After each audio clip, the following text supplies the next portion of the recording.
আসসালামু আলাইকুম রহমতুল্লাহ। তাকবীরে তশরিফ।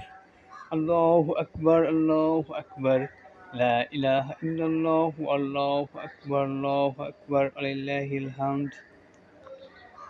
আল্লাহু আকবার, আল্লাহু আকবার, লা ইলাহা ইল্লাল্লাহ, আল্লাহু আকবার, আলিল্লাহিল হামদ।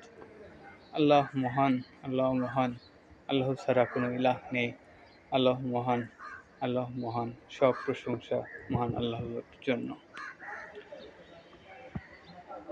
আল্লাহু আকবার, আল্লাহু আকবার, লা ইলাহা ইল্লাল্লাহ, আল্লাহু আকবার, আলিল্লাহিল হামদ। আল্লাহ মহান, আল্লাহ মহান, আল্লাহ ছাড়া কোনো ইলাহ নেই। আল্লাহ মহান, আল্লাহ মহান, সব প্রশংসা মহান আল্লাহর জন্য।